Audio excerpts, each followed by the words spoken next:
Hello YouTube, welcome back to Clark's Bees and Such. I'm John, welcome to my wood shop.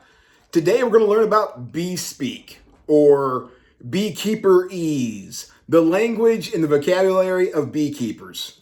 Some people can get bent out of shape if you use the wrong term. If you're just starting out in beekeeping, you'd be much better off to watch this video first so you're going to be consistent with your language. Words have meanings. And unfortunately, a lot of us use words interchangeably, which can lead to some confusion in beekeeping. So today we're going to talk about what I'm going to call bee speak or beekeeper-ese, the language of beekeepers. Kind of got this idea out of an article from the ABJ. It was written by Rusty Burlow, and it's called The Curious Beekeeper, the vocabulary of beekeeping. Different things need different words. So today we're going to hit on some major ones that I think it's important to know. The first one is the difference between hive and colony. And we're going to introduce this concept through this nice little dramatization.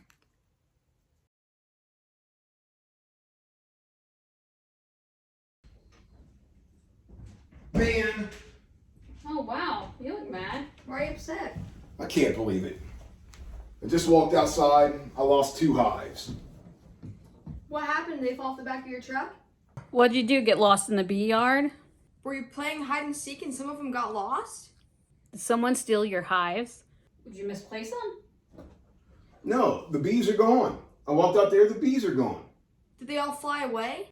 Now, Dad, I know you're upset that you lost some of your colonies, but words have meaning. You don't say hives, you say colonies. You didn't lose your hives, you lost colonies. There's a difference. Learn your words. I know you're upset that you lost your bees, but you didn't lose your hives. You lost your colonies. Words have meanings. Learn your vocabulary. When your chickens die, you don't say you lost your coop. When your dog dies, you don't say that you lost your doghouse. You guys are so insensitive.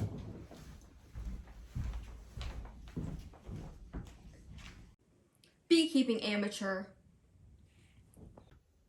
I think the easiest way to remember this is your word house starts with an H, and the word hive starts with an H. Bees live in a hive. We live in a house. So people live in a house, bees live in a hive. And that's the way I think is the easiest way to distinguish this if you're getting confused. People will use it all times, and I've done it myself. And so I am not one of those grammar rule followers. You know, I butcher the English language and I don't speak the Queen's English. I mess up all the time. But, and occasionally I will say, hey, I lost a hive, but I didn't lose a hive. The woodenware is still there. The box is still there. The bottom board is still there. It's all still there. I didn't lose a hive.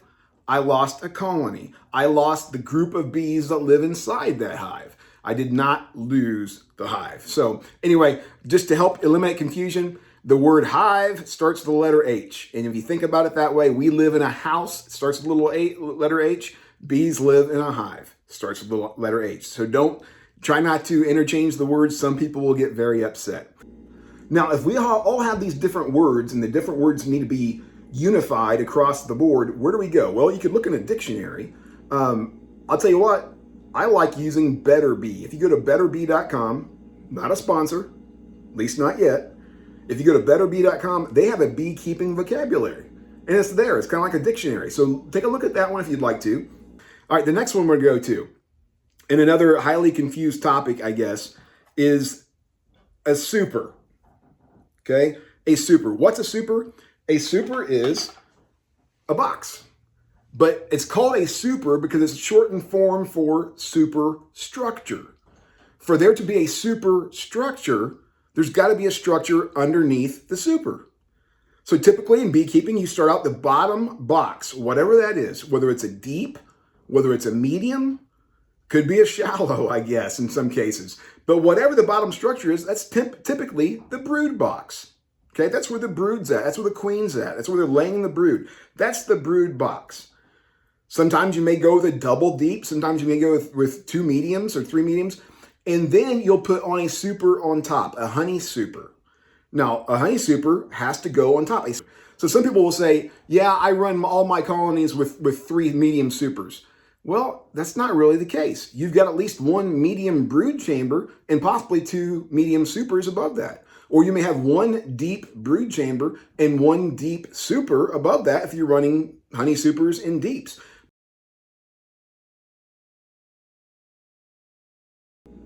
We're going to go over definitions for all the equipment in our upcoming video where we're going to talk about beekeeping equipment. So if you don't know what a brood chamber is, if you don't know what a super is, that's fine. We'll take care of that at a later date. But today we're just going to cover some of the more misconstrued words that get confused back and forth in terms of beekeeping. Hatch or emerge.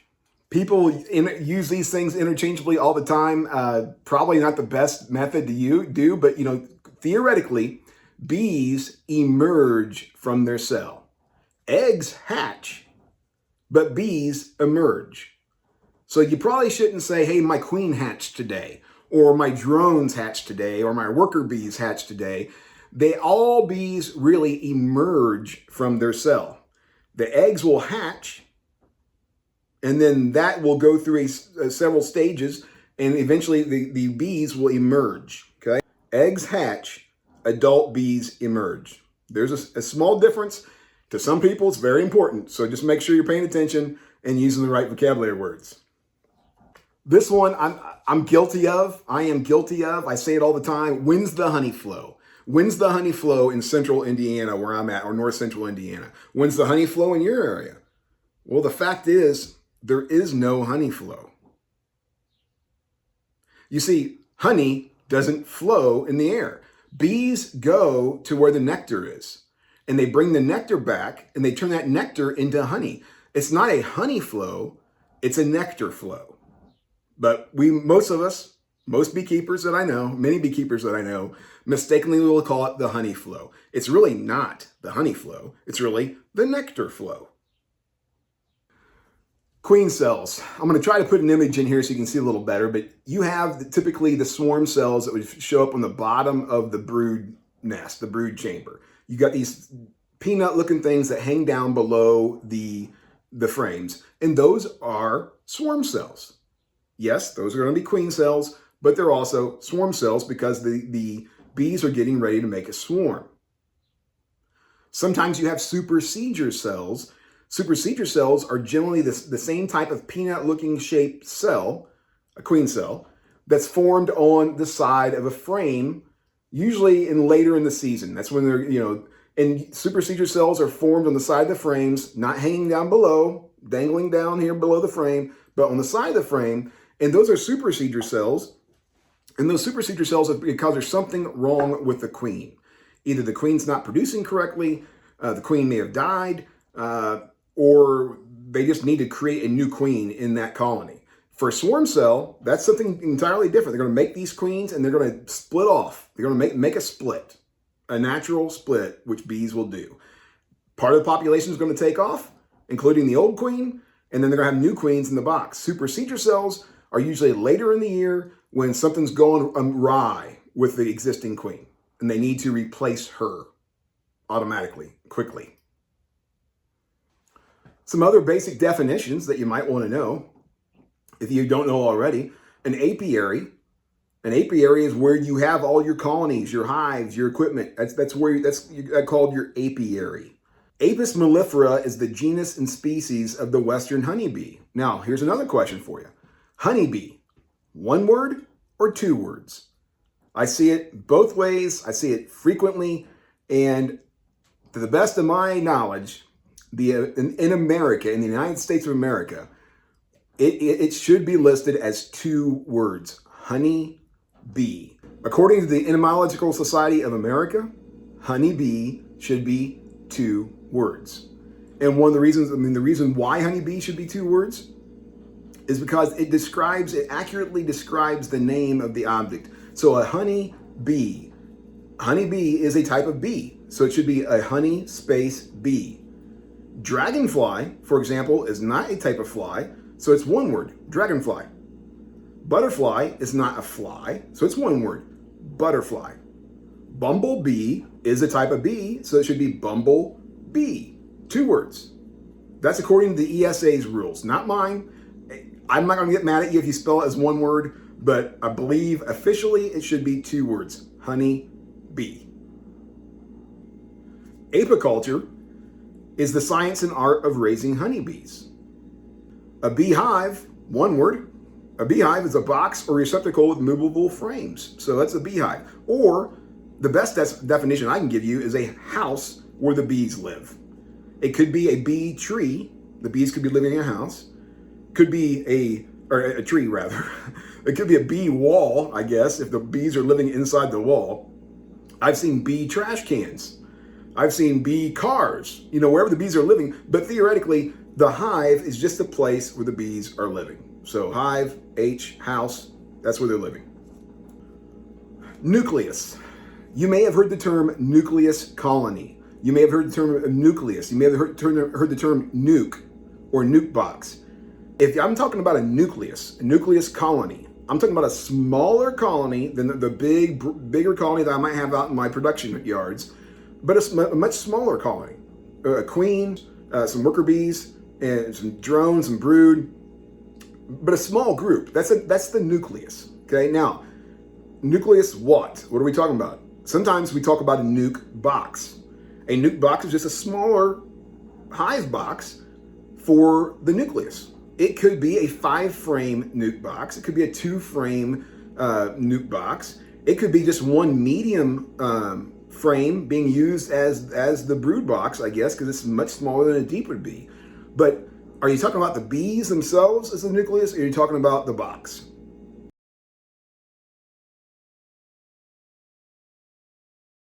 One thing I don't understand, and I'll never understand this one, nuke is shortened form for nucleus. I don't know where people get nucks. I don't know why people talk about nucks. I hear people on YouTube all the time referring to their nucks. What's a nuck? I don't know how you get to nuck from nucleus, but okay. Nuke, nuck, if you will, tomato. But just understand when we're talking about nucleus, we could be talking about the bees themselves, a smaller group, or the place they're living. So I always preface it as a nucleus colony or a nuke box. That's how I separate the two. When you buy a 5-frame nuke in the spring, what are you buying? Are you buying the box or are you buying the bees? Typically, you're buying both. But just make sure you understand what you're purchasing. If you're going to go after a 5-frame nuke in the spring to start your beekeeping adventure, make sure you understand what you're getting. Are you getting the box as well, or are you just getting the bees? Some beekeepers will say, hey, I'm going to sell you a nucleus. You got to bring your own box, or pay me a deposit at $20 or whatever the case may be. So just make sure you're aware of that. If you're talking about a nuke, make sure you're talking about the nuke, the bees, and the box, the nucleus box where they're living. Pheromones. Pheromones are chemical substances secreted from glands and used as a means of communication with the bees. The Nasonov pheromone, there's several different pheromones, but the pheromones are how bees communicate. Pheromones and dancing. But pheromones are just a chemical substance that's created by the bees, secreted by their glands, and they use that to communicate different things around. As you grow in beekeeping, you'll learn more and more about pheromones. Pretty interesting.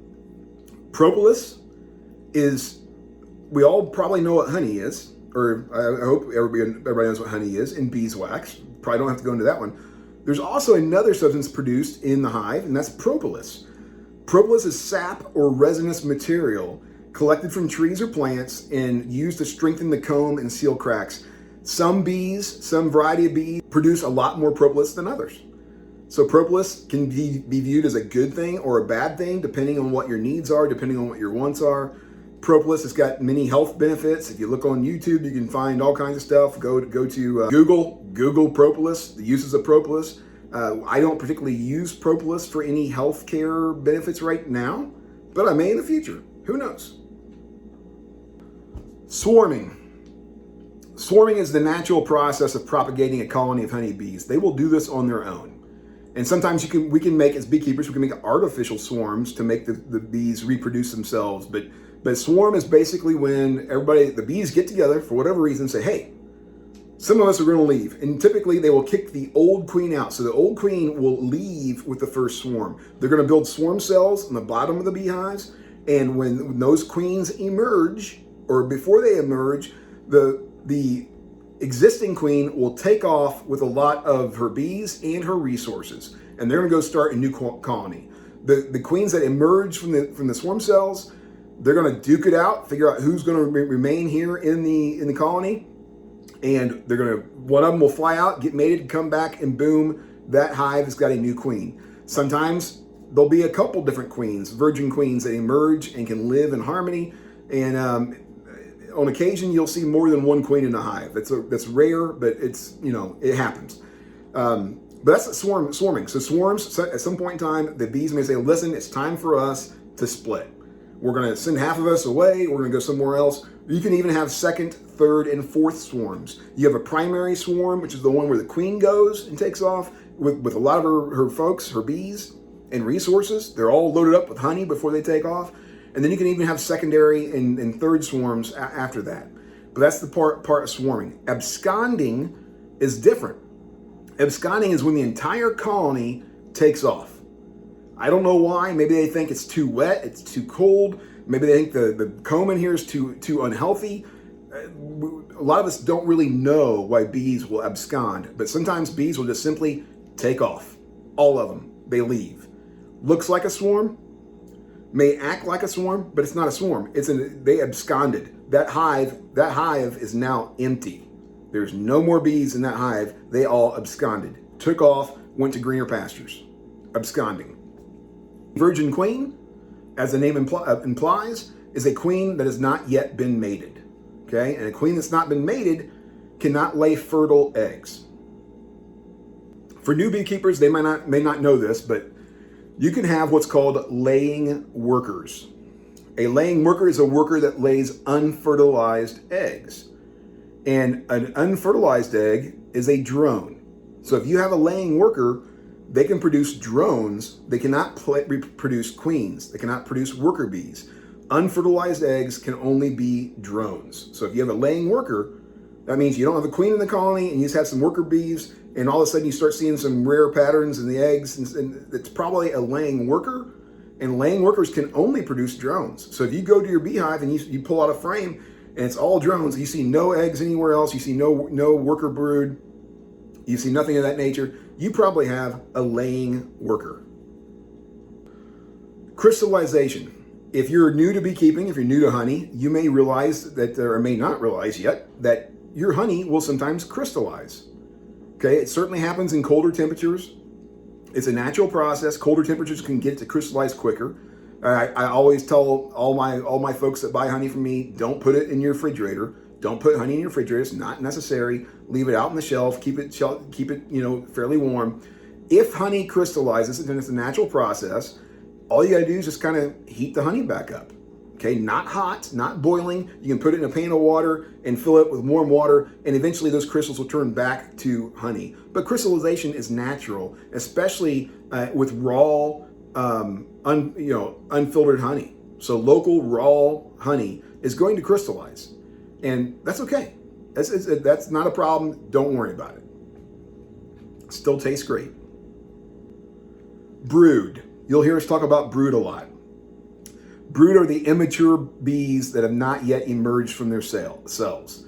So brood could be in the forms of eggs, it could be in the form of larvae, it could be in the form of pupa in different ages. But when we talk about brood, we're talking about anything that's not yet emerged from the cells. So the brood chamber is typically the bottom box of a hive. That's what the queen likes to do all of her laying. Sometimes she will move up to the next box.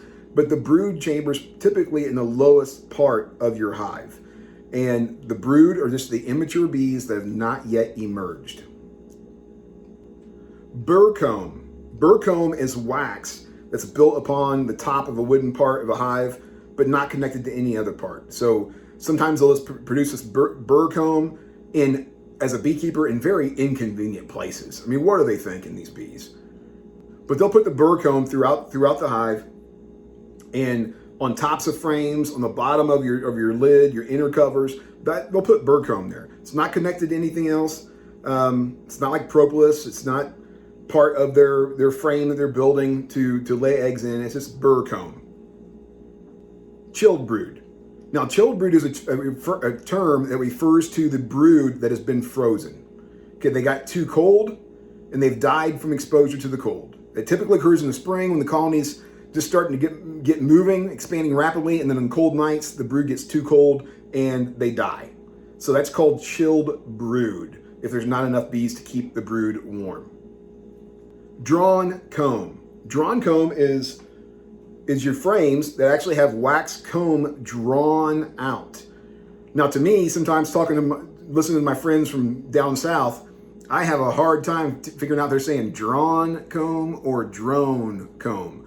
Drone comb would be comb where drones are laying, and the drone cells on drone comb are larger than that of worker bees. So you can tell immediately by pulling the frame out, is it drone in there or are they worker bees in there? That's drone. Drawn comb is comb that the bees have already established, they've already pulled out, they've already created the wax, they've already built out the foundation, whatever the case may be, and that's a gold mine. You want drawn comb. If you give bees drawn comb already instead of blank foundation, they have a whole lot less work to do, a whole lot less resources that are required to build that comb back out and to make a very productive and healthy colony. So these are some basic vocabulary words, and mainly I just wanted to point them out so you don't make the mistake that many beekeepers do, calling a hive a colony or colony a hive, vice versa, not understanding what a nucleus is, not understanding what a super is or where the super goes. Just some common differences in beekeeping terminology. Just want to set you on the right path so you're not making amateur beekeeper mistakes, as I've been known to do, as well as others. And trust me, in beekeeping, even though most people are very friendly and open, if you want to talk bees, I talk bees all day long. I love it. I enjoy it. Most beekeepers do the same. And we're not going to correct you. Usually, we won't correct you on your terminology. I mess up all the time. It's, I'm an imperfect person. What can I say? Imperfect beekeeper. What can I say about that? But if you want to be a beekeeper instead of a bee haver, start learning the terminology correctly, and it will just help you. It allows us to be more consistent as we're communicating our needs, our problems, our issues with other beekeepers. So I hope you enjoyed this video. Please like and subscribe. We've got some more introductory to beekeeping videos coming out very, very soon, and would love to see you there. Thanks again for watching. Have a great day. I don't know where people get nucs. I don't know why people talk about nucs. I hear people on YouTube all the time referring to their nucs. What's a nuc?